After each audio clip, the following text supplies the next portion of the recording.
এখন সন্ধ্যে ৭টা, কিন্তু দেখে মনে হবে হ্যাঁ, মুম্বাইতে কিন্তু সন্ধে খুব দেরি করে হয়। দেখুন ৭টা বেজে গেছে, তাও সন্ধে হয়নি।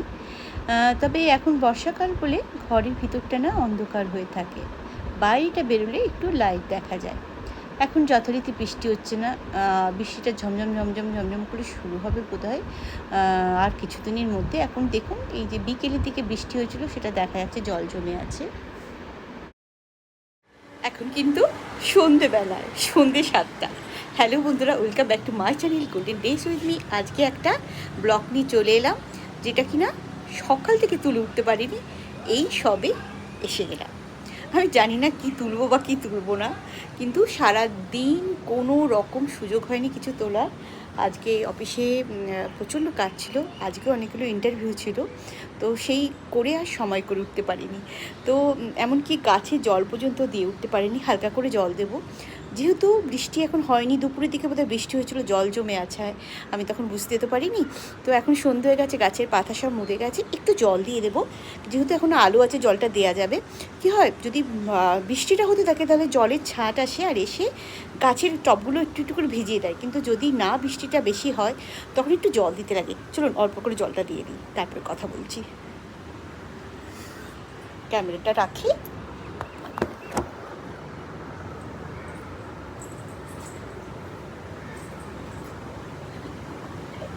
অল্প করে জল দিয়ে দিই, অল্প করেই দিতে হবে। এখন গাছে বেশি জল দিলে সমস্যা, বেশি জল দিলে কী হবে বলুন তো, অসুবিধা আছে।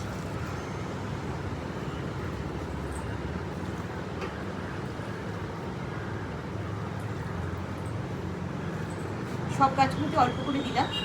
তার সাথে যেহেতু সন্ধ্যে হয়ে গেছে, যদি এখন অল্প অল্প আলো আছে, ৭টা তো বেজে গেছে, এখন হয়ে গেল ৭টা ৫, ৭টা ৫-এর থেকেও বেশি হয়ে গেল।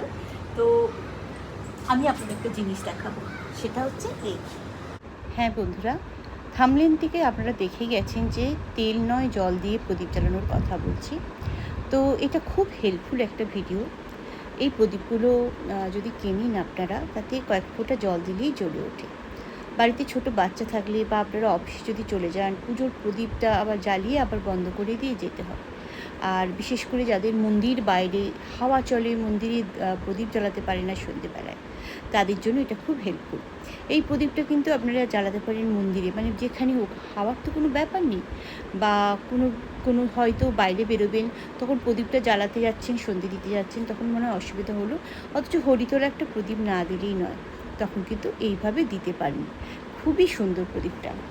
সন্ধে দেখানো কী হয়, অনেক সময় আমার বন্ধুরা নিচে ডাকে, আদারওয়াইজ আমি ঘিয়ের দিয়া জ্বালাই। এখানে রেডিমেড কিনতে পাওয়া যায়, ঘি দিয়ে একটা ট্যাবলেটের মতো হয়, সেই ট্যাবলেটটা জ্বালিয়ে দিলেই জল। আর যদি আমি নিচে যাই, আমার বন্ধুরা ডাকছে, যাবো হয়তো, তো যদি ওই নিচটা থেকে একটু বন্ধুদের সাথে গল্প করি, তখন আমি কীভাবে সন্ধে দিই। এই দেখুন, দেখতে পাচ্ছেন তো, দেখছেন, আপনাদের সামনেই দেখাই। আমি এতে অল্প করে অল্প করে জল দিলাম, আর জল দিলাম, আর জল দিলাম, আর সাথে সাথে জ্বলে উঠলো। দেখলি তো, জ্বলে উঠলো, কি ভালো না? কয়েক ফোঁটা জল দিলেই জ্বলে যায়, এবং জলটা যতক্ষণ থাকবে ততক্ষণ জ্বলবে।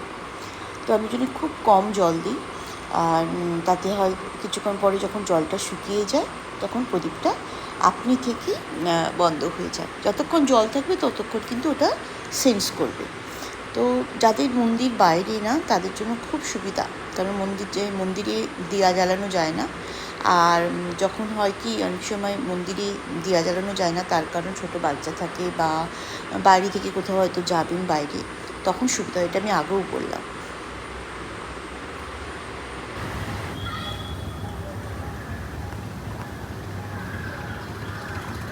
তার সব মুদে গেছে, মানে বাটারফ্লাইয়ের মতো এরকম মুচকে যায়। ওগুলো তো শিরীষ গাছগুলো এই সন্ধে হলেই মোটামুটি আলোটা কমে গেলেই ওগুলো আস্তে আস্তে হতে থাকে। এখন তো এবার না ঝপ করে সন্ধেটা হয়ে যাবে, একদম একটু না সময় কাটতে কাটতে হয়ে যাবে। তো আমার ছেলে চা বানিয়ে দিয়ে গেছে, ও এক্ষুনি বেরিয়ে গেল, বললো মা তুমি চাটা খেয়ে নাও। তো চাটা নিয়ে বসি, অল্প একটু কাজ আছে, সে কাজটাও করবো। এই যে ল্যাপটপ খুলেই বসে আছি, কাজটা চা খেতে খেতে কাজটা করব, সব কিছু নিয়ে নোটপ্যাড কাজ এসব নিয়ে বসে আছি। তো লেখালেখিও করতে হবে একটুখানি, অল্প একটু আধা ঘন্টার কাজ করে নিয়ে নিচে চলে যাব। মাছ রান্না করব আজকে, মাছটা বার করে দেবো, জানি না আপনাদের সাথে দেখাতে পারবো কিনা। কী হয় বন্ধুদের সাথে আড্ডা করে যখন ঘরে আসি তারপরে আর কোনো কাজ করার মানে দেখে ওঠার কোনো সময় থাকে না, তাও চেষ্টা করব দেখা হওয়ার জন্যে। ঠিক আছে, এখন আমি চা খাই। এই যে ছেলে চা দিয়ে গেছে আর দিয়ে গেছে বিস্কিট। দেখুন আমি একটা বিস্কিট খেয়েছি ও দিতেই, আর চা বিস্কিট খাই। চা বিস্কিট খেতে বসে গেলাম বটে, কিন্তু দেখুন বারান্দায় বসিনি, ঘরে বসেছি। তার কারণ হচ্ছে এই যে খাতা পেন নিয়েও বসে গেছি, আমার কিন্তু কাজ আছে, অল্প একটু কাজ করে নেবো চা খেতে খেতে, তারপরে যাব বাইরে। বন্ধুরা ডাকছে, অলরেডি টাইম ফিক্সড হয়ে গেছে যে আমরা 7:30 8টার সময় করে মিট করব। তো আমার কাজ হয়ে গেছে, অল্প একটু কাজ করলাম, রাতে এসে কাজ করব আবার। আর মাছ বার করে দিলাম, আজকেও তপসি মাছই বার করছি। এখানে একটা কৌটো পেলাম, এই নীল রঙের কৌটোগুলো তো আমার হাজব্যান্ড যে তপসি মাছগুলো কিনে এনেছিলো ভর্তি করে রেখেছে, তো এটা পেয়ে গেলাম। আর এটা ফিরে এসেই রান্না করবো, ততক্ষণে হয়তো ওইটা নরম হয়ে যায়। ছেলে লাঞ্চ খেয়ে এখানেই রেখে দিয়ে গেছে, আমি অফিস থেকে ফিরে এসে দেখলাম, সেটা যাই হোক ফেলে দিলাম।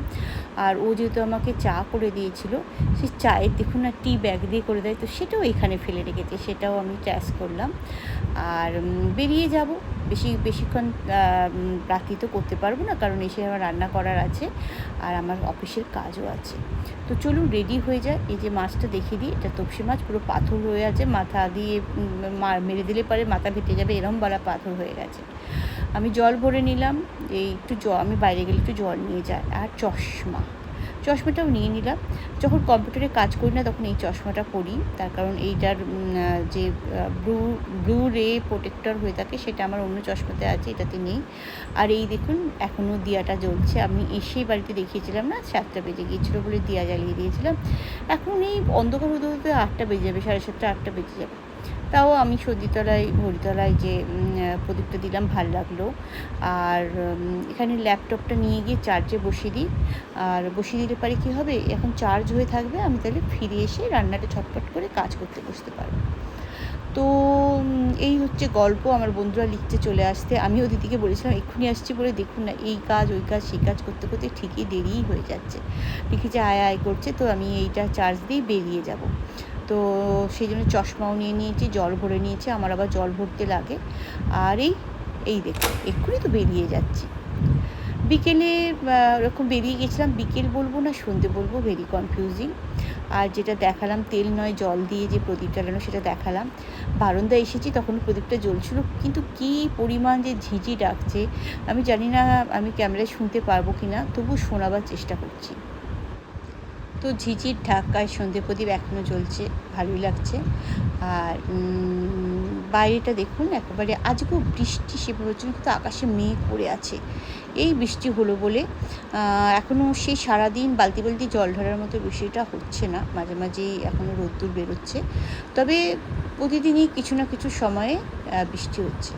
তো এই ঝিঁঝির ডাক আপনাদেরকে শোনালাম, এই মুম্বাই শহরে বসে ঝিঁঝির ডাক পাওনাটা একটু বৃষ্টির পর।